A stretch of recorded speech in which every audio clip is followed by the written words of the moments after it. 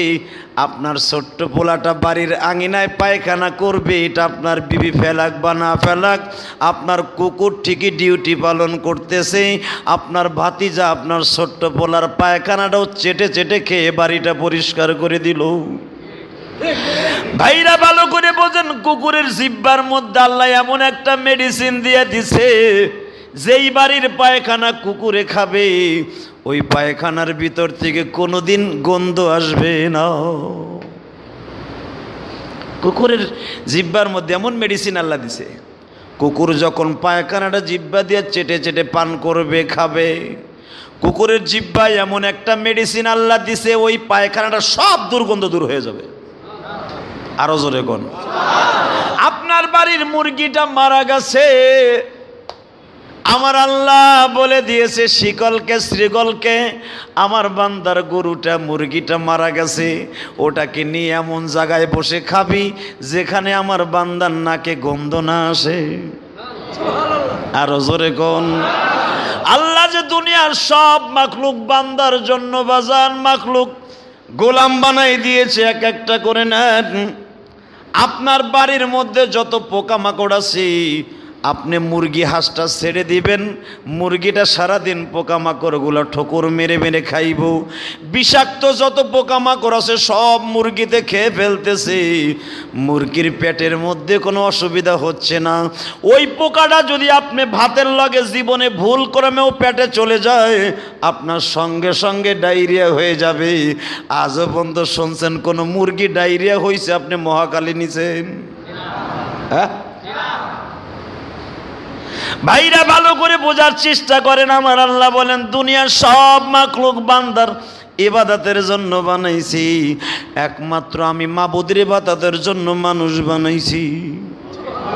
আরো জোরে কোন এ বান্দা, দুনিয়ার কোনো মাখলুক তোদের সাথে নেমো খারামি করে না রে।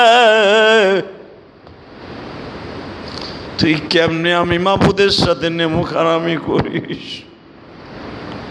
ইন্নাল ইনসানা লিরাব্বিহি লাকানুদ, আল্লাহ বলেন, আল্লাহ সূরা আদিয়াতের মধ্যে বলে ইন্নাল ইনসানা লিরাব্বিহি লাকানুদ, দুনিয়ায় একমাত্র আমি আল্লাহর সাথে নেমোখারামি করে একমাত্র মানুষ।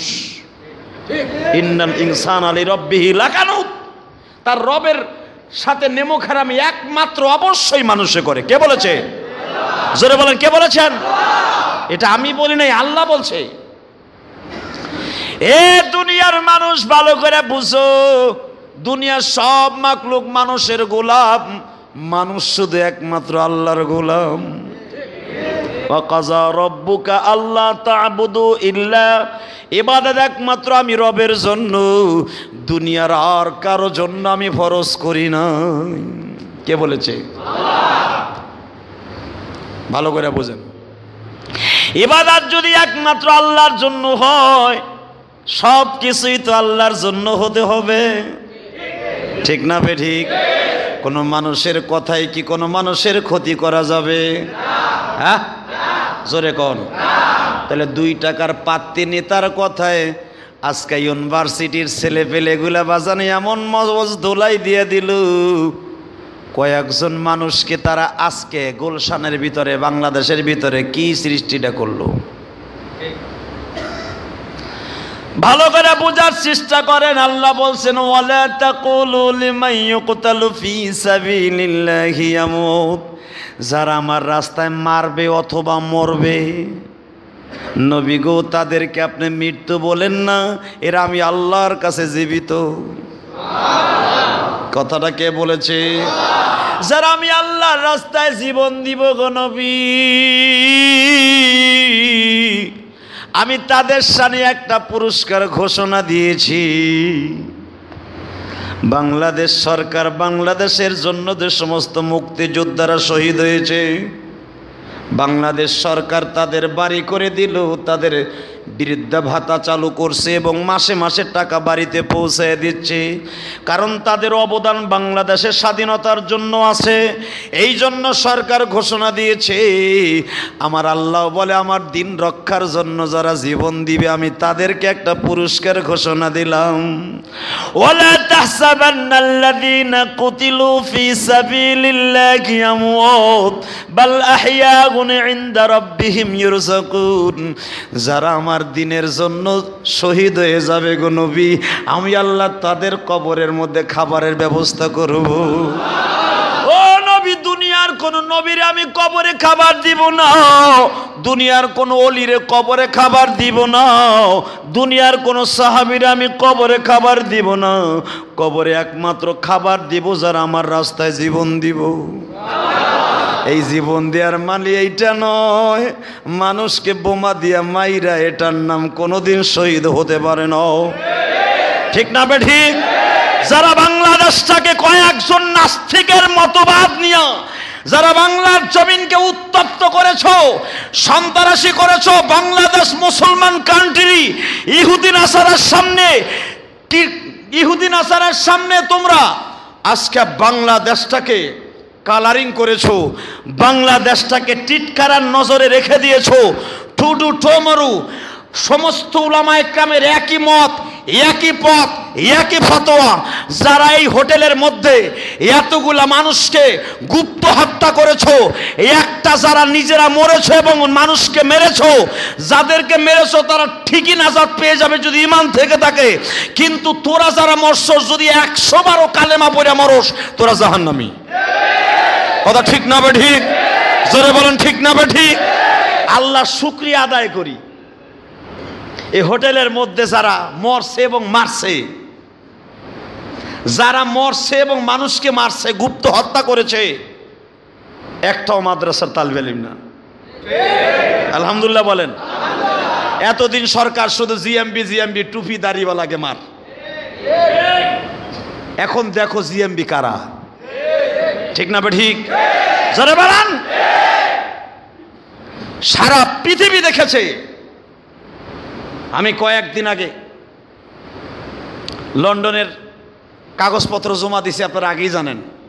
এই হামলার কারণে এখন ভিসা গেল পিছাইয়া, এখন আবার নতুন করে আমার তদন্ত হবে।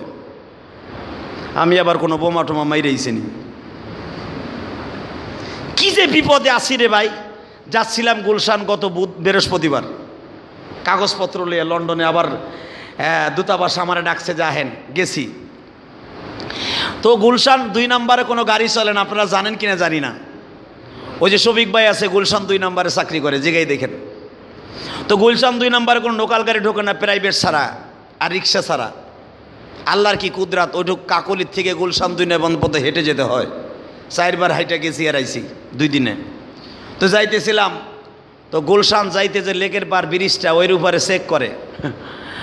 তো আগে দেখতাম হুজুরগো সব খুইলা মুইলা চেক করতো। তা আমার হাতে সব ব্যাগ বুক আছে, আমার জিগায়ও না। আমি সালাম দিকে, আসসালামু আলাইকুম স্যার, যান হুজুর যান যান। কিন্তু ভাই কলেজের একটা পোলা পান খালি বোসকে একটা হইলি হয়েছে, আর পেন্টু খুলে চেক করতেছে। এই যে 5 দিনের ঘটনা। তখন আমি হাত থাবড়াই আর পুলিশের সামনে কইব, আল্লাহর কি কুদরাত, আগে হুজুরগো খুইলা মুইলা দেখতো, এখন আমরা বুক ফুলে যাই আর পেন্টুওয়ালাকে খুইলা মুইলা দেয়। পুলিশ হাসে আর কয়, হুজুর জানতো ভাই, জানতো জানতো। আলহামদুলিল্লাহ কন। আরে আল্লাহর কসম করে বলছি মিয়া, আগে গাড়ি ঘোড়া নিয়ে যখন দাড়ি টুপিওয়ালারা রাস্তায় বের হইতো, একটা তালিবে ইলম টিফিনকারি বাটি নিয়ে হাঁটলো, পুলিশও কইতে দেখদি বোমা আসেনি। ঠিক না বে ঠিক? হালা বোমা কি জিনিস ওই তালিবে ইলমের বাপের জন্মেও দেয় নাই। বোমা কি জিনিস একটা তালিবে ইলম জীবনে দেখেও নাই।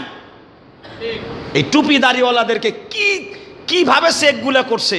আল্লাহ কয় বেশি দিন আর সুযোগ নাই, হুজুররা তোকে আনন্দ দিতে আসি, তোকে দাড়ি টুপি দেখে চেক করতে, এখন দাড়ি ছাড়া গুলারে দিয়ে চেক করামু। বিশ্বাস যদি করেন, লাইন দিয়ে খাড়া করে সিএনজিতে নামাইয়া পেন্টু মেন্টু খুইলা এইভাবে ঢুকাইয়া, হাত এই দিক দিয়ে ঢুকাই, এই দিক দিয়ে ঢুকায়, ব্যাগ ম্যাগ কোনো জায়গায় কলমের খোসাটা বন্ধ টাইনা খুলে।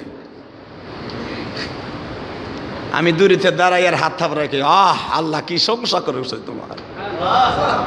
আলহামদুলিল্লাহ কন। এগুলার মালিক কে? জোরে বলেন কে কে? ভাইরা আমি আপনাদের কাছে বলে দিয়ে যে, ও স্কুল কলেজের ভাইরা, তোমরাতে আসলে কোরআন হাদিস সম্পর্কে ভালো করে জানো না। কোরআন হাদিসের পিছনে 17টা বছর মেহনত করেছি, খায়া না খায়া ভাইজান মাদ্রাসার ডাইল পানি খাই আলেম হয়েছি। বাংলায় মাস্টার্স বলা হয়, মৌলানা দাওরা পাসকে মাস্টার্স পাস বলা হয় বাংলায়, ইফতা পড়লে বাজান বিসিএস ক্যাডার বলা হয়। আমি তোমাদের সামনে একটা কথা বলে দিয়ে যাই, একটা মুফতি, একটা মৌলানা, এমনকি একটা মাদ্রাসার সত্যিকারে হাফেজ কোনোদিন বন্দুক হাতে নিতে পারে না। এরা কোনোদিন মানুষকে গুলি দিয়ে হত্যা করতে পারে না, কারণ এরা আসলে জানে শহীদ কারে বলে। শহীদ হওয়ার জন্য জীবন দিতে হইলে নাস্তিকদের বিরুদ্ধে অস্ত্র ধরে ইউকতালুনা ফায়ুকতালুন ওয়াদান আলাইহি হাক্কান ফিত তাওরাতি ওয়াল ইনজিল ওয়াল ফুরকান। আল্লাহ বলে, ও নবী, তাওরাতে আমি ওয়াদা করেছি, ইনজিল কিতাবে ওয়াদা করেছি, ওয়াদান আলাইহি হাক্কান ফিত তাওরাতি ওয়াল ইনজিল ওয়াল ফুরকান। কোরআনে আছে না নাই? আমি 3-4টা কিতাবে আমি ওয়াদা করেছি, কোরআন শরীফে ওয়াদা করছি, ইনজিল কিতাবে ওয়াদা করছি, তাওরাতে করেছি, জাবুরে করেছি গো নবী, যারা আমার রাস্তায় এসে জীবন দিবে এবং 2টা সাইডটারে লইয়া মরবে, ইউকতালুনা ফায়ুকতালুন। আল্লাহ পাক বলতেছে ইউকতালুনা ফায়ুকতালুন, নিজে মরবে না, খালি যাইয়াই মরবে না, একটারে লইয়া তারপরে মরবে। এটা কে বলেছে? ও নবী, ওয়াদান আলাইহি, আমি তাদের সাথে ওয়াদা দিয়েছি, হাক্কান ফিত তাওরাতি ওয়াল ইনজিল ওয়াল ফুরকান ওয়াল কোরআন। আমি কোরআনে ওয়াদা দিছি, ইনজিলে দিছি, তাওরাতে দিছি, এরা আমার মেহমান, আমি এদেরকে নিজের জিম্মাদারিতে খাবার খাওয়াবো। যেগুলো হোটেলের মধ্যে মাল দেয়, এগুলোর কোন খাওয়ান খাওয়াইবো? মইরা তো গেছর গা, দেখবি অহন কোন চুঙ্গা দিয়ে তোর গালের মধ্যে জান্নাতের খাবার দেয়। তোর ব্রেনটারে কে ওয়াশ করে দিছে?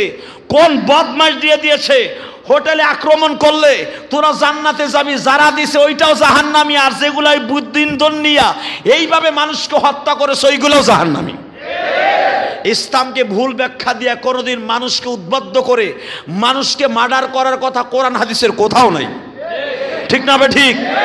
এই কথাগুলা রেকর্ডিং করে সারা বিশ্বে ছড়িয়ে দাও।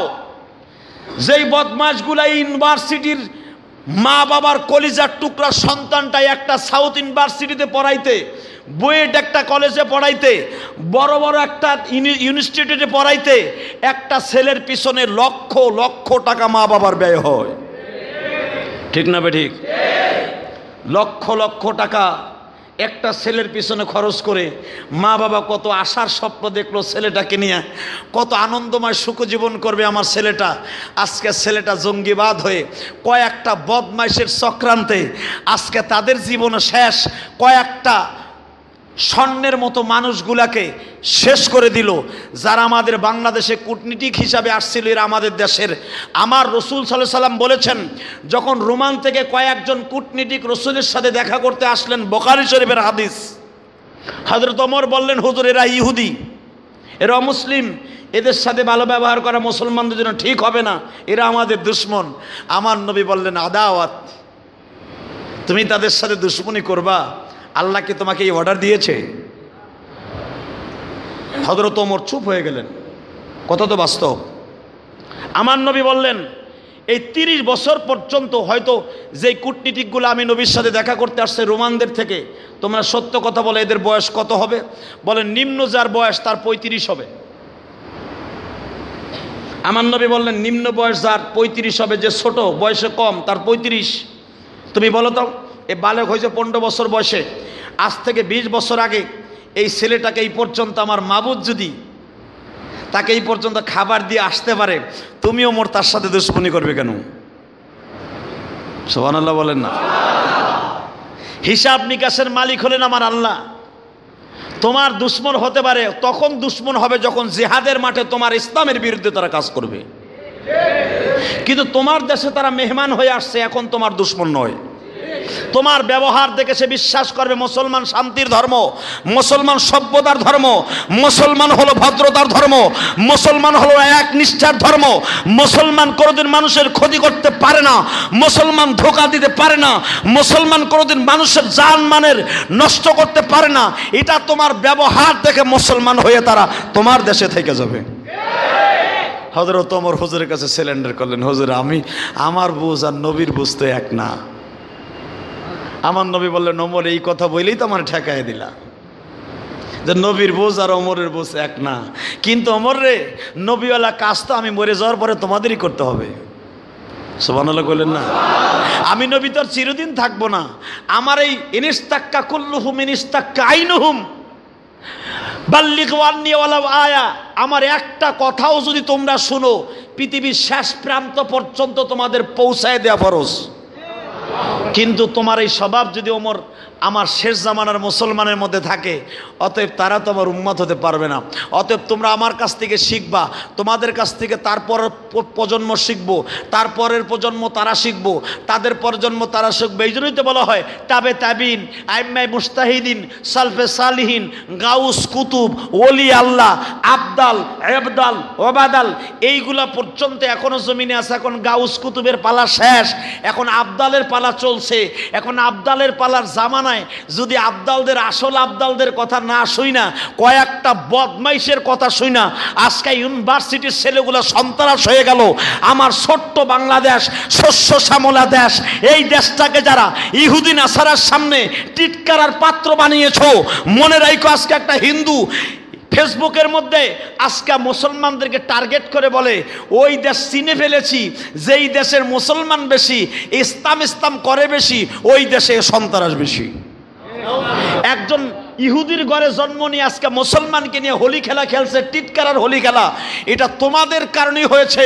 তোমরা মনে রাখো, সারা বিশ্বের মুসলমানের সামনে, সারা বিশ্বের ইহুদির সামনে আজকে বাংলাদেশটাকে তোমরা যারা কালারিং করে দিয়েছো, ইসলামের নামে ধোঁকা খাইয়া যারা তোমাদেরকে ধোঁকা দিয়েছে, বাংলার মানুষ তাদেরকে বয়কট করেছে। কথা ঠিক না বে ঠিক? বাংলার মানুষ তাদের কপালে জুতার বাড়ি দিয়েছে, যারা আমার বাংলাদেশটাকে এইভাবে নষ্ট করে দিয়েছে। তবে টুমরু যারাই বাংলাদেশটাকে ক্ষতি করেছে, এটা শাহজালালের দেশ, শাহমানতের দেশ, খানজাহান আলীর দেশ, আল্লামা শামসুল হকের দেশ, আল্লামা সরমনের আল্লাহর কুতুবের দেশ, তাবলিগওয়ালাদের দেশ, দাড়ি টুপিওয়ালাদের দেশ। এই দেশটাকে যারাই রসাতলে দিবা, বাংলার জমিনে মনে রাখো, বাংলার মানুষ তোমাদেরকে জুতা পিটা করে বাংলাদেশ থেকে তোমাদেরকে নিস্তারাবদ্ধ করে দিবে। কারণ মনে রাখো, ইসলাম কোনদিন সন্ত্রাসকে স্বীকৃতি দেয় না। ঠিক না বে ঠিক?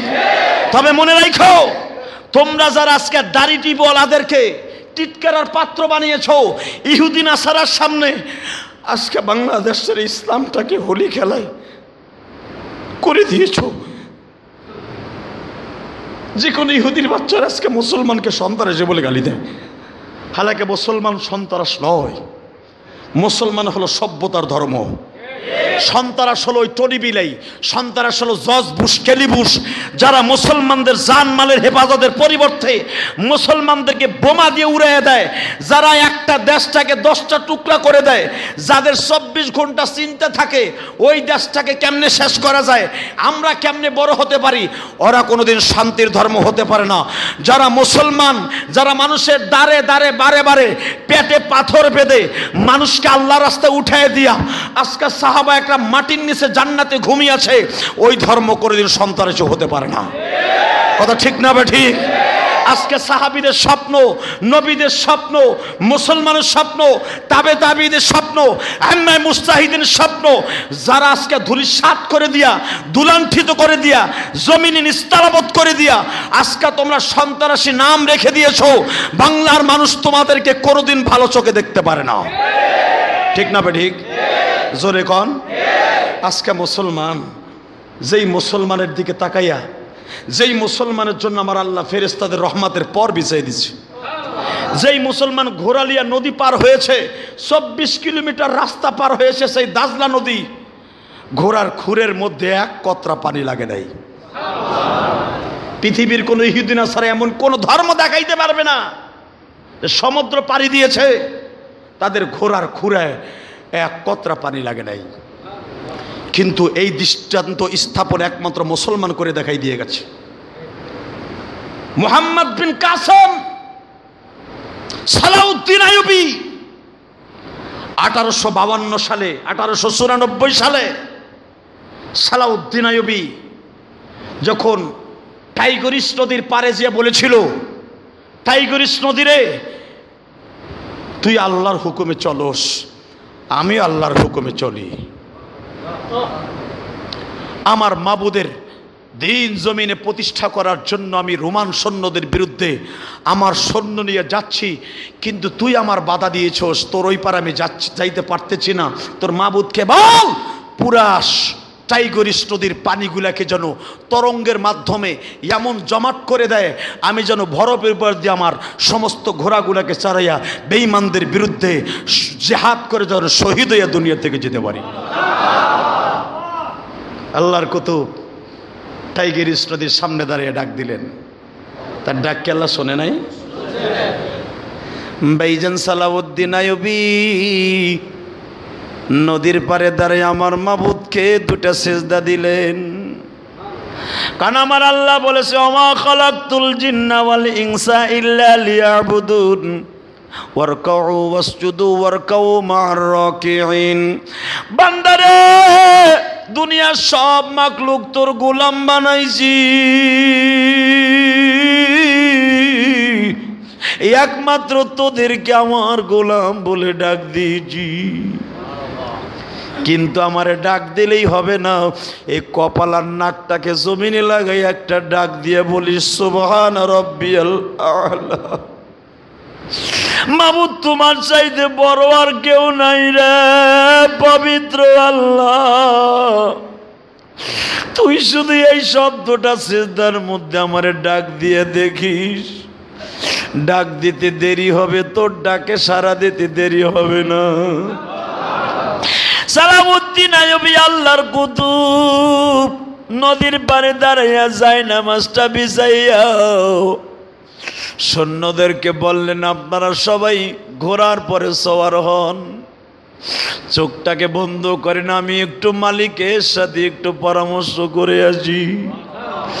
ভাইজান রে, যেই দলের নেতা ভালো হয় ওই দলের নেতার সমস্ত ছাত্রগুলাও ভালো হয়, ঠিক না বেঠিক?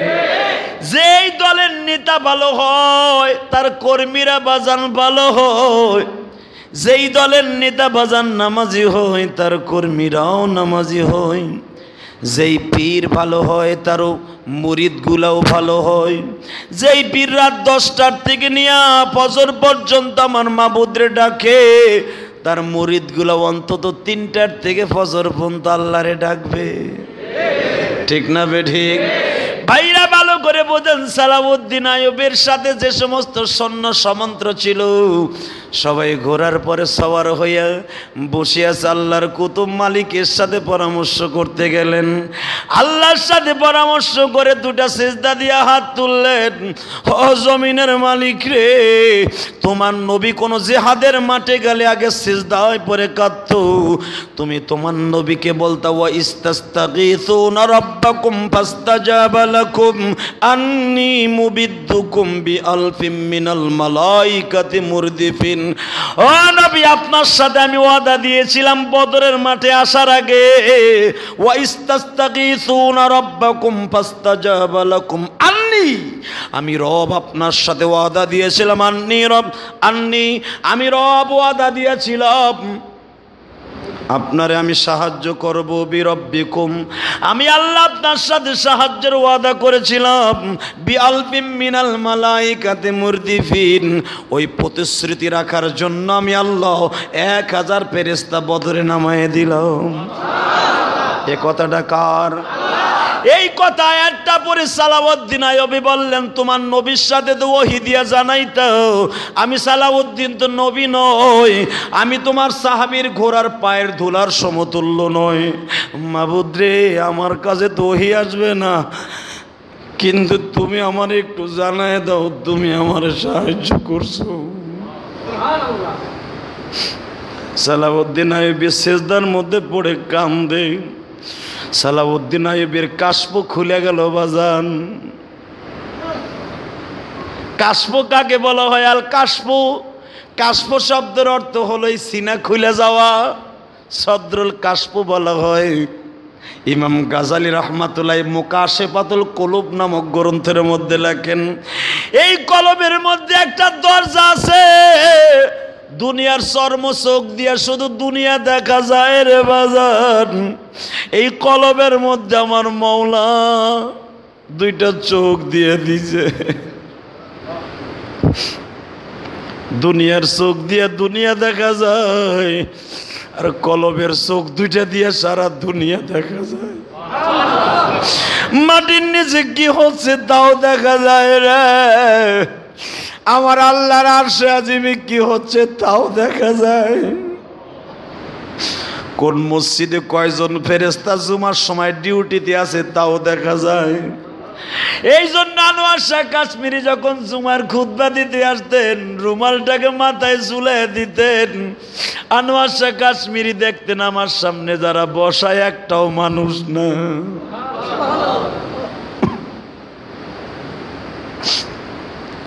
ভাইজান রে, ভালো করে বোঝার চেষ্টা করেন। ইমাম খারকানি রহমাতুল্লাহ আলাইহি বলেন, আমি যখন খুতবা দিতাম আমার মনে মনে হইতো কুত্তা বিলাই আমার সামনে বয়ে রয়েছে।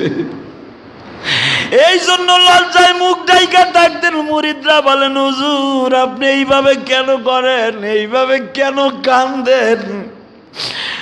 ইমাম খারকানি বলতেন, বাজান রে, আমি যদি আসল কথা বলি তোরা মসজিদ ছাইরা চইলা যাবি। এই জন্য আমি আসল কথা বলি না। তবে একটা সত্য কথা আজকে না বলে পারছি না। আমি যখন খুতবা দেই তখন দেখি কুত্তা বিলাই আমার সামনে বসা। একজন মুরিদ চাইতে গেলেন, হুজুর মানুষকে আল্লাহ এত দামি করে বানাইলো, এরা কুত্তা বিলাই কেমনে হইল? ইমাম খারকানি বলে, এই জন্যই তো বাজান আমি কারো কাছে আসল কথা বলি না। আসলে দেখো এরা মানুষ রূপে দেখো, কিন্তু এরা মানুষ না, এরা মানুষ রূপে শয়তান। ভাইরা, আমি আপনাদের সামনে জ্বলন্ত প্রমাণ দিয়ে যাই। আল্লাহর কুতুবদের এই কলবের মধ্যে দুইটা চোখ আছিল। এই কলবের চোখ দুইটা মাঝে মাঝে দুনিয়ায় ফিট করে দেখতো কোনটা মানুষ আর কোনটা অমানুষ। ভাইরা, আমার নবী দেখতেন, এই কলবের চোখ দিয়ে দেখতেন কোনটা আনোয়ার আর কোনটা জানোয়ার। ও ভাইরা, যারা আনোয়ার এরা হলো আমার আল্লাহর পাঠানো সত্যিকারের মানুষ, আর হলো যারা জানোয়ার এদেরকে আমার আল্লাহ বলছে, কুল আউযু বিরাব্বিন নাস মালিকিন নাস ইলাহিন নাস। ও নবী, ওই সমস্ত ধোঁকাবাজ শয়তান মানুষের থেকে আমার আল্লাহর কাছে পানাহ চান। আল্লাহু আকবার বলেন। এটা নবীর আল্লাহ নিজে শিখাই দিয়েছে। এই জন্য আমি বলছি, আনোয়ার শাহ কাশ্মীরি রহমাতুল্লাহ আলাইহি যখন খুতবা দিতেন কোনোদিন বাজানেই চোখ দুটো খুলে দিতেন না, এই কলবের চোখটা খুলতেন। আনোয়ার শাহ কাশ্মীরি একদিন খুতবা দিচ্ছেন, হঠাৎ করে খুতবার মাঝখানে যাইয়া একজন লোককে টান দিয়া বুকের মধ্যে নিয়ে কয়, বাবা রে, তুই এমন কি আমল করছিস, তোরে মানুষ রূপে আমি দেখতেছি।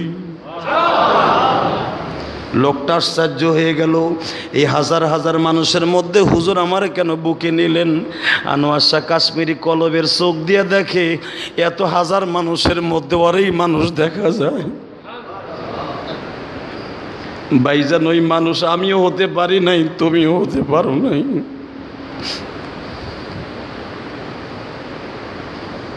আমি গুনাহগার আপনাদের সামনে বলে দিয়ে যাই, কবর কিন্তু খুব ভয়ঙ্কর জায়গা। এইখানে কোনো প্রেসিডেন্টগিরি, এমপি, মন্ত্রীগিরি আমার মাহবুদের কাছে দামি না। একমাত্র দামি হলো বাজান যার কলব পরিষ্কার, যে মানুষ, যে আনোয়ার, সে হলো সত্যিকারে আল্লাহর বান্দা। যে মানুষ রূপে আর জানোয়ার, সে কোনোদিন ভাইজান রে আল্লাহর বান্দা হবে ঠিকই, কিন্তু সত্যিকারে মানুষ নাই। যেরকম এই যে হোটেলের মধ্যে যারা মানুষ হত্যা করলো, এরা কোনোদিন আনোয়ার হতে পারে না, এটা মানুষ রূপী জানোয়ার। ঠিক না বেঠিক? জোরে কোন? যারা রাস্তাঘাটে বোমাবাজি করে এরা কোনোদিন মানুষ রূপে জানোয়ার, এটা মানুষ রূপী জানোয়ার, এটা মানুষ না। ভাইরা আমার দিকে তাকাল, আল্লাহ নিজে বলেন, বালহুম আদাল উলাইকা হুমুল গাফিলুন। নবী আপনার জামানায়, এমনকি আখিরি জামানায় কিছু কিছু মানুষ দেখবেন আসলে তাদের পাও থাকবে দুইটা, আসলে তাদের দুই পাও না, তারা চতুষ্পায় জানোয়ার। বালহুম আদল উলাইকা হুমুল গাফিলুন। এরা কিন্তু আসলে নবী দুই পাও দেখবেন আপনি ঠিকই, কিন্তু এরা দুই পায়ে মানুষ না, এরা চার পাও জানোয়ার। কে বলেছে? জোরে বলেন, কে বলেছে? যারা মানুষের অকল্যাণ কামনা করে, যারা মানুষকে হত্যা করে, এরা সত্যিকারে মানুষ হতে পারে না। জোরে বলেন, জোরে কান। ভাইরা আমার দিকে তাকান, সালাউদ্দিন আইয়ুবী ছিলেন সত্যিকারে মানুষ, মোহাম্মদ বিন কাসেম ছিলেন সত্যিকারে মানুষ, ইমাম তানভী ছিলেন সত্যিকারে মানুষ, মাহমুদ গজনবী রহমাতুল্লাহ আলাইহি ছিলেন সত্যিকারে মানুষ। মাহমুদ গজনবী রহমাতুল্লাহ আলাইহি একটা জামা পাঠাইয়া বাজান 16 বার ভারতবর্ষকে জয়লাভ করছে। আরো জোরে কোন? মাহমুদ গজনবী এই চর্ম চোখ দিয়া মানুষ দেখতেন না, কলবের চোখ দিয়া মানুষকে একসেরে করতেন। সুলতান মাহমুদ গাজনবী, সুলতান বলা হয় বাজান যারে তারে নয়, সুলতান তাকেই বলা হয় যে 4-5টা দেশের সম্রাট হয়, তাকে সুলতান বলে। সুলতান মাহমুদ গাজনবী দিল্লির মসনাদ থেকে হুঙ্কার দিতেন, ও ভাইজান শিবসা নদী পর্যন্ত অর্থাৎ বাংলাদেশের সীমারেখা পর্যন্ত মুসলমানের আন্ডারে চলে আসতো।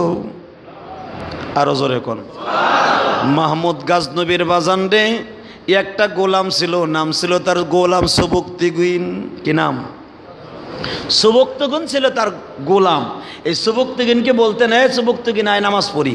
সুবুক্তগিন বলতেন, ও বাচ্চা আপনার পাশে দাঁড়াবার ক্ষমতা কি আমার আছে? সুলতান মাহমুদ গাজনবী বলতেন, এই নামাজের এক কাতারে দাঁড়াইলে এদের ভিতরে কোনো ভেদাভেদ নাই, কেয়ামতের মাঠেও কোনো ভেদাভেদ নাই, আরাফার মাঠেও কোনো ধনী গরিবের ভেদাভেদ নাই, জান্নাতে যাইয়াও কোনো ভেদাভেদ নাই, সব সমান। আরো জোরে কোন ভাইজান আমার দিকে তাকান। মাহমুদ সুলতান গাজনবী রহমাতুল্লাহ আলাইহি আল্লাহর কুতুব গজনব শহর থেকে হুঙ্কার দিতেন। সে নিজে কোনোদিন জেহাদের মাঠে বেশি আসতেন না। যখন দেখতেন আমি আজকে যাব না, ওনার গায়ের জামাটা খুলে দিয়ে দিতেন, অথবা এই আলখেল্লাটা গায়ে দিয়া গোলাম আলোক্তগিন সুবুক্তগিন রে পাঠাইতেন। সুবুক্তগিন গায়ে দিয়া যখন জেহাদের মাঠে নামতেন, মনে হইতো সুলতান মাহমুদ নিজে বসা। আরো জোরে কোন সুলতান মাহমুদের চেহারা আল্লাহ জামার কারণে করে দিতেন। আর সুলতান মাহমুদ গাজনবী যেই যুদ্ধে থাকতেন, ওই যুদ্ধে কোনো ইহুদি নাসারা বাজান জয়লাভ করতেন না। আল্লাহ তার চর্মরোগ বাদ দিয়ে, চর্মচক্ষু বাদ দিয়ে কলবের চোখটারে এমন শক্তিশালী করে দিয়েছে। বাচ্চা সুলতান মাহমুদ গাজনবী জামাটা আলোক্তগিনকে দিয়া বলে, তোরা জেহাদের মাঠে যাও। সুবুক্তগিন যখন গোলামকে আস্তে করে বলতেন, জেহাদের মাঠে নাইমে দাঁড়ায় থাক, দাঁড়াই থাকার সাথে সাথে এমনি সমস্ত মাঠটা মুসলমানের দখলে এসে পড়ত। ওই তো সুলতান মাহমুদ গাজনবী দাঁড়ায় রয়েছে। অনেকে কয় দূরমে আসে এখন সংসার চালাইতেছে, কয় ধর সে ওই যে দাঁড়ায় রয়েছে, এই যুদ্ধের মাঠে থাকা যাবে না। সুলতান মাহমুদ গাজনবী যেরকম আমাকে দুর্গের 10 হাত, সুলতান মাহমুদের হাত আলো 100 হাত। উনি যখন জেহাদের মাঠে নামতেন মনে হইতে 400-500 হাত তরবারি চালাইতেছে। এই হাতগুলা কে দিছে? জোরে কোন ওমর ফারুক রাদিয়াল্লাহু তাআলা আনহু যখন জেহাদের মাঠে নামতেন মনে হইতো ওমরের হাতে একাই 100। ওমর রাদিয়াল্লাহু তাআলা জেহাদের মাঠে তরবারি চালাতেন একটা, ওমরের রূপ ধারণ করতে অন্তত 100 সাহাবী। এইগুলা দেখেই তো বেঈমানগুলা কাফেরগুলা ভাইগা যাইতো গা। সুলতান মাহমুদ গাজনবীর দৃশ্য এরকম ছিল। আল্লাহর কুতুব যখন জামাটা পাঠাই দিতেন, এই আলখেল্লাটা পাঠাই দিতেন, বাদশার খাদেম সুবুক্তগিন আলোক্তগিন এই দুইজন গায়ে দিয়ে দাঁড়াই থাকতেন, 2টা জামা। বলতো কি ওই যে বাদশা দাঁড়ায় রয়েছে, যেই যুদ্ধে বাদশা থাকবে ওই যুদ্ধে কোনোদিন হিন্দুরা জয়লাভ করতে পারে না, মুসলমানরা এমনি বিজয় হয়ে যাবে। হইয়াও যাইতো, তাই জোরে কোন মারহাবা। এইরকম ভারতবর্ষকে আল্লাহর বান্দা 16 বার জয়লাভ করছে। আরো জোরে কোন। কিন্তু সেই রকম মুসলমান কি এখন আছে বাজান? আজকে মুসলমান সন্ত্রাস নামে আখ্যায়িত হয়ে গেছে। যে ইহুদি নাসারারা মুসলমানদের জামা দেখে ভাইগে গেছে গা, আজকে সেই হিন্দুরা মুসলমানদেরকে টিটকারা দিয়ে কয় মুসলমান সন্ত্রাসী। যারা এই নামটাকে আখ্যায়িত করছে মুসলমানদেরকে, যারা এইভাবে পদোন্নতি করে দিয়েছে, যারা মুসলমানদেরকে এইভাবে ধ্বংস করে দিয়েছে, এদের বিচার আল্লাহর কাছে আমরা দিয়ে রাখলাম। জোরে কোন আমিন। আরো জোরে কোন আমিন। ও আমার স্কুল কলেজের ইউনিভার্সিটির ভাইরা, তোমরা ইসলাম অন্তত জুমার দিন হইল একজন হক্কানি আলেমদের কাছ থেকে শিখবা। সত্যি করে কোনোদিন হক্কানি আলেম তোমারে ভূত পথ্যায় ব্যাখ্যা দিয়া তোমারে বলবে না অমক হোটেলে, অমক রেস্টুরেন্টে, অমক গাড়িতে পেট্রোল বোমা মারো, অমক মানুষকে সিক্রেট মার্ডার করো, অমক মানুষটাকে হত্যা করো। এইটা কোনোদিন হক্কানি আলেম বলবে না। বরঞ্চ তোমারে প্রথম যেই অস্ত্রটা হাতে দিবে, প্রথম তোমার হাতে যেই অস্ত্রটা দিবে, হক্কানি আলেম প্রথম বলবে, বাজান রে 5 ওয়াক্ত নামাজ পড়, এইটা আগে হাতিয়ার বানা। ঠিক না বে ঠিক? দেখবেন যেইগুলাই যে রেস্টুরেন্টে মানুষগুলাকে মারলো, একটাও ঠিক মতো নামাজ পড়তো না, এর একটাও মাদ্রাসার জীবনে পড়ে নাই। মা বাপ তারে কোরআন শিক্ষা দিয়েছে কিনা ইতিহাস খুলে দেখেন। কোনো স্কুল কলেজ বাদ দিয়া কোনোদিন মসজিদ মক্তবে পাঠাইছে কিনা তালাশ করে দেখেন। সত্যিকারে যারা কোরআন হাদিসকে সিনার মধ্যে নিছে কোনোদিন মানুষকে তারা মারতে পারে না। অতএব আমার স্কুল কলেজের বন্ধুরা, কোনো মানুষের ধোঁকাবাজ আলেমের কথায় তোমার জীবনকে শেষ করে দিও না। এই জীবনের অনেক মূল্য, এই জীবনের অনেক দাম, এই জীবনের অনেক দাম আমার মাবুদের কাছে, অনেক মূল্য এই জীবনের, অনেক মূল্য এই জীবনের। দুই একজন ধোঁকাবাজের কথায় তোমার জীবনটাকে শেষ করে দিবা আর মনে মনে ভাববা আমি জান্নাতে স্বর্গে চলে যাব। এটা স্বর্গ কোনোদিন তোমার এই ভুল শহরে বাস করতেছো। কোনো আলেম যদি তোমারে বলে বোমা নিয়ে কোনো মানুষকে হত্যা করো, ওই আলেমকে আগে বোমা দিয়ে শেষ করবা। ঠিক না বে ঠিক? বলবা মানুষকে মারার জন্য বাংলার জমিনে কোনো ইহুদি নাসারার সাথে যুদ্ধ লাগে নাই। যদি কোনোদিন ভারতের সাথে ইসলাম নিয়ে যুদ্ধ লাগে, রাশিয়ার সাথে লাগে, পাকিস্তানের সাথে লাগে, যদি কোনোদিন আমার এই বাংলা মাকে আজাদ করার জন্য আবার মুক্তিবাহিনী সাজতে হয়, সেদিনে একমাত্র অস্ত্র ধরব। কোনো মানুষকে নষ্ট করার জন্য, মুসলমানদেরকে কালারিং করার জন্য তুমি আলেম যদি অস্ত্র ধরতে বলো, অতএব অস্ত্র ধরব তোমার বুকটারে ঝাঁঝরা করার জন্য। কথা ঠিক না বে ঠিক? এটা সবসময় মনে রাখতে হবে। এই জীবন তোমার একজন বলল দিয়ে দাও বোমা একটা বুকের মধ্যে নিয়ে ওইগুলার মাইরে ফেলো, তুমি একবারে স্বর্গে যাইবাগা। এটা ভুল শহরে বাস করছো। মনে করতে হবে তুমি আসলে সত্যিকারের ছাত্র না, তোমার মাথায় কমন সেন্স নাই। যদি কমন সেন্স থাকতো, একটা লোকের কথায় তোমার জীবনকে, এত স্বাদের জীবন, এত কোটি কোটি টাকার জীবন, তুমি একটা বদমাইশ মার্কা ধোঁকাবাজ আলেমের কথায় জীবনটারে নাশ করে দিলা, শেষ করে দিলা। আল্লাহ তোমারে মাফ করে দেবে, এটা কোনোদিন ভাইবো না। ঠিক না বে ঠিক? ভাইরা আমার দিকে তাকান। যদি সেদিনকে আমি আপনাকে বলবো, যদি এই মসজিদে থাকা অবস্থায় কোনোদিন আমার ইসলামের বিরুদ্ধে কোনো নাস্তিক কথা বলে, ইসলামের বিরুদ্ধে যদি কখনো কোনো নাস্তিক অস্ত্র ধরে আমার মুসলমানকে নিধন করতে চায়, সেদিন বাংলাদেশের সব এমপি মন্ত্রীগুলো চুপ করে থাকলো, কোনো মসজিদের খতিব চুপ করে থাকবে না। কথা ঠিক না বা ঠিক? সেদিন আমরাই তোমাদেরকে বলবো। সেদিন মুসলমানের দায়িত্ব নিয়ে হলো। এই যে পুলিশ বাহিনী দেখো, আর্মি বাহিনী দেখো, বিডিআর দেখো, আমাদের বাংলাদেশের অধিকাংশ তিন বাহিনীর সেপাহ সালারগুলো অধিকাংশ মুসলমানের সন্তান। যদিও তারা চাকরির কারণে অস্ত্র ধরে, সরকারের কথা শুনে, কিন্তু এদের অন্তরে কিন্তু ইসলামের দরদ আছে। আছে না নাই? আরে পুলিশদের সাথে আমরা দেখছি কথা বলে যে হুজুর ইউনিফর্ম পরছে বিদায়, আপনি ভাইবেন না ইসলামকে বাড়িতে রেখেছি। আমরা ইসলাম বুঝি হুজুর, কিন্তু ভুল ধারণা দিয়া আজকে যারা এই যে সমস্ত মানুষগুলা মেরে ফেললো হুজুর, দেখেন তো আমি যখন গেছি গুলশান, তখন ওই গুলশান দূতাবাসের সামনে অনেক পুলিশ দাঁড়ায় আছে, আর্মি দাঁড়ায় আছে ওই দূতাবাসকে দেখার জন্য। ও ভাইরা আমাদেরকে বলতে যে হুজুর দেখেন তো, আপনি আমার একটা কথা বলেন তো হুজুর। আমি বলবো কি বলবো ভাই? এই পরশু দিনের ঘটনা হুজুর, এই যে হত্যাটা করলো হুজুর, এটা কি ইসলাম স্বীকৃতি দেয়? আমি বললাম যে ভাই আল্লাহর কসম করে বললাম, ইসলামে এমন কোনো কথা নাই যে এইভাবে মানুষকে হত্যা করতে হবে। পুলিশ আমারে বলে হুজুর আর দুইটা কথা কন।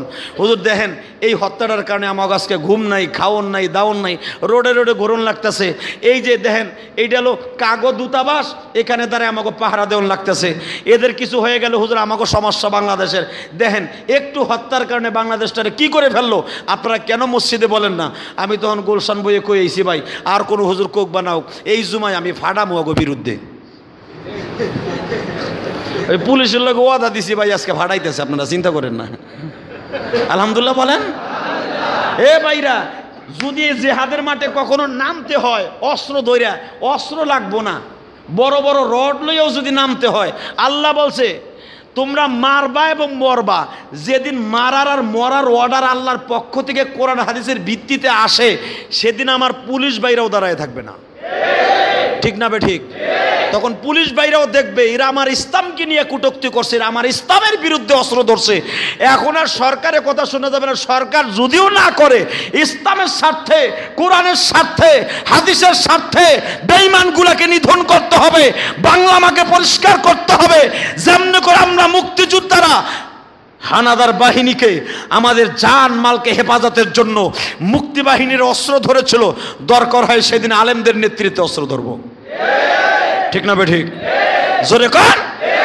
কিন্তু এইভাবে তোমারে কোনো আলেম বললো, আমিও যদি কই এটা বোমা লইয়ে যাই হোটেলে মাইরে দিয়ে তখন আমারে প্রথম মারবা।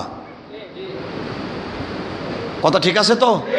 আমি তোমারে বললাম ওই হোটেলে যে একটা বোমা মেরে দিয়ে আসো, নলো হেনে গলা কূটনীতিক আইছে ওইগুলোরে মেরে দিয়ে আসো, এটা তুমি আমার কথা শুনবা না। আমার আগে কপালটারে ভাড়ায় তারপরে যাইবা ওই হোটেলে নাস্তা করতে যাইবা, মারতে যাইবা না, নাস্তা করতে যাইবা। কারণ যদি এইভাবে কোনো আলেম উলামা বলে এটা আলেম না, এটা ধোঁকাবাজ। কথা ঠিক না? বা ঠিক কি ভাইজান, বেজার হইতেছেন? আল্লাহ কবুল করুক, জোরে কোন আমিন। আমার দিকে তাকান, সালাউদ্দিন আইয়ুবী অন্তর চোখ দিয়া আল্লাহর কুতুব নদীর পারে ধরে আল্লাহকে ডাক দিলেন। সেজদার ভিতরে তাকে কে যেন ডেকে ডেকে বলতেছে, সালাউদ্দিন রে আর ডাকতে হবে না, তোর যে 1000 সৈন্য আছে, তোমার সঙ্গে যে 15,000 সৈন্য আছে, এই 15,000 সৈন্যকে চোখটা বন্ধ করে দাঁড়াইতে বলো। আমি মাবুদ নদী পার করার এবিলিটি আমি তাদেরকে শিখাই দেব এবং নদী পার করার দায়িত্ব জিম্মাদার আমি আল্লাহ নিজ হাতে তুলে নিব। যেটাকে বলা হয় ইনফিরু খিফাফা ওয়া সিকালা ওয়া জাহাদু ফি সাবিলিল্লাহ। ও সালাউদ্দিন আইয়ুবী, আমি কোরআনের ওহীকে বন্ধ করে দিয়েছি, কিন্তু আমি ওহীর হুকুমগুলো বন্ধ করি নাই। আমার নবীর যেরকম বলছিলাম, নবী গো আপনার সাহাবীরা যদি একজনও হয়, আপনি তাদেরকে ইনফিরু খিফাফা ওয়া সিকালা ওয়া জাহাদু ফি সাবিলিল্লাহ, তাদেরকে একজন হইলো আপনি নাইমা যান, দ্বিতীয়জন আমি আল্লাহ হয়ে যাব। আপনার সৈন্য হবে একজন, দ্বিতীয়জন কে? সৈন্য যদি একজন হয় আর মাবুদ যদি সাথে থাকে, দুনিয়ার আর কারো দরকার আছে?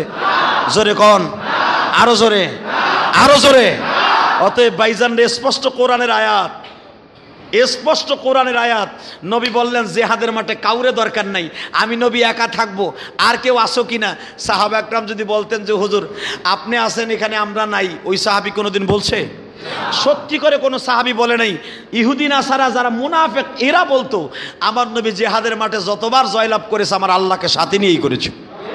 কিন্তু যারা বোমাবাজি করবে, যারা মানুষকে হত্যা করবে, এদের সাথে আল্লাহ নাই, এদের সাথে রসুল নাই, এদের সাথে ফেরেশতা নাই, এদের সাথে আল্লাহর সাহায্য নাই। অতএব এইগুলা মইরা কোনোদিন জান্নাতি হতে পারে না। এরা ইহুদি নাসারাদের দালাল। বাংলাদেশে যারা মুসলমানদেরকে এইভাবে দেখবেন মানুষকে খারাপের রাস্তায় নেয়ার জন্য, কিছু ইহুদি মার্কা দালাল বাংলাদেশে আছে, ঠিক না বে ঠিক? তাদের মধ্যে দেখবেন, 1 নম্বরে দেখবেন তারা নামাজের মধ্যে আগে ডিভাইডের সৃষ্টি করছে। ভালো করে বোঝার চেষ্টা করেন। নামাজের মধ্যে, রোজার মধ্যে ডিভাইডেড করছে। যারা বলতেছে শবে বরাত নাই, যারা বলতেছে তারাবি 8 রাকাত, এরা নতুন করে ওয়াশ করে করে দেখবেন কোন মাদ্রাসার তালবে ইলমকে এত সহজে পারবে না যে তারাবি 8 রাকাত, শবে বরাত নাই। এই জন্য মাদ্রাসার তালবে ইলমকে এদের আন্ডারে নিতে পারে না, বিধায় এখন স্কুল কলেজের উপর হামলা দিছে। এই আমার ইউনিভার্সিটির বাইরা, এই ইহুদিদের দালাল মার্কা আলেম যারা, যেরকম ভাবে জাকির নায়কের মুরিদ যারা, এইগুলা বর্তমানে দেখবেন মুসলমানদের ভিতরে ধোঁকা দেওয়ার জন্য স্কুল কলেজের ছেলেদেরকে মগজ ধোলাই দিয়া আজকে এইগুলারে খারাপ রাস্তায় নিচ্ছে। আমার মন বলে বাংলার জমিনে যেইগুলা জাকির নায়কের মুরিদ আছে, এইগুলার যেখানে পাইবা বাইরাইয়া মাথা ফাড়ায় ফেলবা। কথা ঠিক না বে ঠিক? ভালো করে বোঝার চেষ্টা করেন। স্কুল কলেজের ভিতরে আজকে ডিভাইডের সৃষ্টি করে দিচ্ছে এই 8 টাকার তারাবিওয়ালারা, যারা বলতেছে শবে বরাত নাই, এইগুলাওয়ালারা। এইগুলার বিরুদ্ধে আমাদের সোচ্চার থাকতে হবে। কারণ কোনো কওমি মাদ্রাসার তালবে ইলম দিয়া, কোনো আলিয়া মাদ্রাসার তালবে ইলম দিয়া, সত্যিকার কোনো শিক্ষক দিয়া এরাই কাজ করাইতে পারবে না। ওরা দেখছে যে কারে কারে পুশ করলে ওদের পক্ষে কাজ করানো যাবে, ইহুদের দালাল হওয়ানো যাবে, টাকা দিয়া পয়সা দিয়ে এদের পক্ষে কাজ করাইতেছে। এদের থেকে তোমরা হুঁশিয়ার। আমি আমার উদারত আহ্বান দিয়ে তোমাদের বুকের মধ্যে নিয়ে ভাই হিসাবে বললাম, কোনোদিন কোনো আলেম হক্কানি খতিব তোমারে বলবে না বোমা মারতে। তোমার মতো একটা কলেজের ছেলে, তোমার স্বপ্ন অনেক, তোমার মা বাবার স্বপ্ন অনেক, সরকারের স্বপ্ন অনেক। যারা সাউথ ইউনিভার্সিটিতে পড়ে এদেরকে বাছাই করে ওই স্কুলের প্রিন্সিপাল তোমাদেরকে ভর্তি করেছে।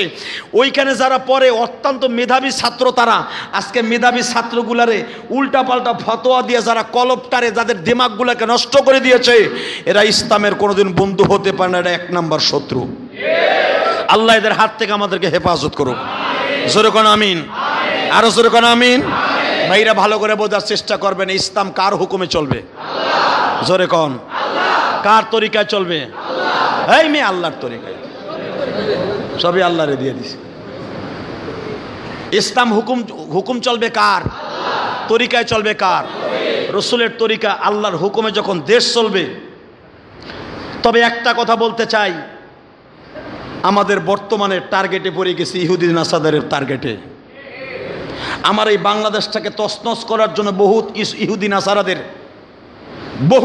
ইহুদি নাসারাদের ইন্ধন চলতেছে। আল্লাহ আমার এই বাংলাদেশটাকে, বাংলাদেশের সমস্ত মাদ্রাসাগুলিকে, বাংলাদেশের সমস্ত ইউনিভার্সিটিগুলিকে, মাদ্রাসার সমস্ত মসজিদগুলিকে আল্লাহ তুমি তোমার ইসলামের ছায়াতলে নিয়ে আমার মুসলমান ভাইদেরকে তুমি হেফাজত করো। আল্লাহ দাড়ি টুপিওয়ালাদেরকে হেফাজত করো। আল্লাহ আমার মুসলমান ভাইদেরকে হেফাজত করো।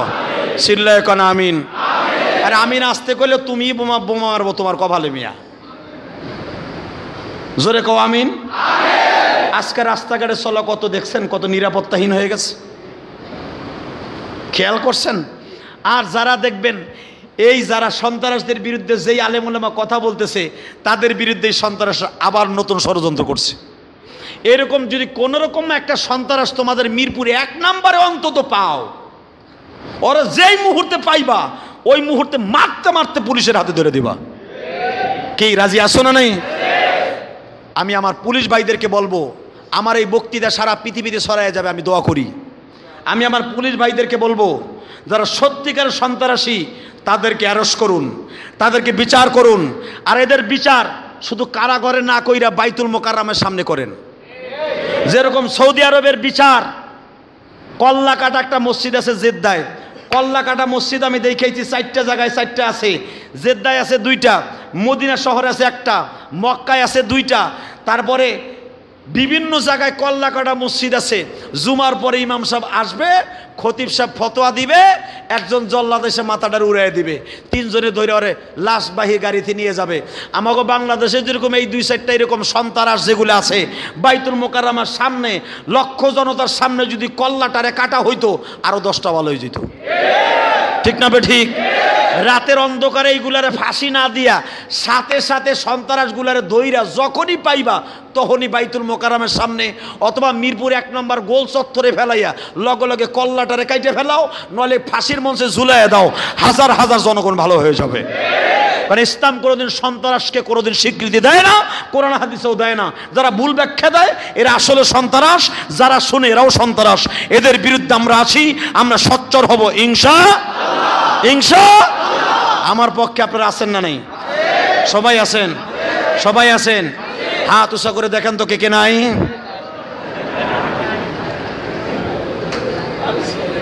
সর্বনাশ। সবাই আছি ইনশাআল্লাহ, সবাই আমরা আছি। সন্ত্রাসের বিরুদ্ধে আমরা আছি ইনশাআল্লাহ। কারণ আল্লাহ রাস্তায় জিহাদ করে যারা মরবে তাদেরকে আল্লাহ কবরে শান্তিতে রাখবে, কিন্তু মানুষকে হত্যা করে যারা মরবে এদের কবরে আগুন জ্বলবে। এটা আমি নয়, লক্ষ লক্ষ উলামা একরাম একই ফতোয়া দিবে। আহমদ শফী সাহেব বাংলাদেশের নক্ষত্র, আলেমদের নক্ষত্র, আল্লাহর বান্দা বিবৃতি দিয়েছে ইসলাম কোনোদিন সন্ত্রাসকে স্বীকৃতি দেয় না। অতএব আমিও ছোট্ট আলেম হিসাবে, নাখান্দা গোলাম হিসাবে, এলেম কালাম নাই, আমিও ফতোয়া দিলাম এই যে কাজগুলো ঘটানো হচ্ছে ইসলাম কোনোদিন স্বীকৃতি দেয় না। এই ভুল পথে তোমরা স্কুল কলেজের বন্ধুরা যাবা না। আল্লাহ কবুল করুক। সবাই রাজি আছেন তো? আল্লাহ কবুল করুক সবাই বলেন আমিন। এবং যারা মারা গেছে তাদের সমস্ত আত্মীয় স্বজনদেরকে আমরা সমবেদনা জানানো ছাড়া আমাদের আর কিছু করার নাই। অতএব আল্লাহ রাব্বুল আলামিন যদি তারা ঈমান নিয়ে মরে থাকে আল্লাহ তাদেরকে মাফ করে দিও। আর যদি যারা মানুষকে হত্যা করেছে, আল্লাহ এই রাস্তায় এখনও যারা আছে এদের মতো ভুল ব্যাখ্যা শুনে শুনে যারা এখনও এই রাস্তায় আছে, আল্লাহ তুমিদের ইসলামের সঠিক বুঝ দান করো। আল্লাহ আমার স্কুল কলেজের, আমার মাদ্রাসার সমস্ত ভাইদেরকে এই শয়তানদের প্রবঞ্চনা থেকে আল্লাহ হেফাজত করো। জোরে কোন আমিন, আরও জোরে কোন আমিন। এই আশা ব্যক্ত করে ভাইজান সকলের কাছে দোয়া চাই, আল্লাহ আমাদের জানমালে হেফাজতগার হয়ে যাক, আমাদের ইমানের হেফাজতগার হয়ে যাক, আমাদের ইমান নিয়ে বাঁচবার মতো তৌফিক আল্লাহ দান করুক। সবাই বলেন আমিন। আমার তৌফিক ইল্লা বিল্লাহ।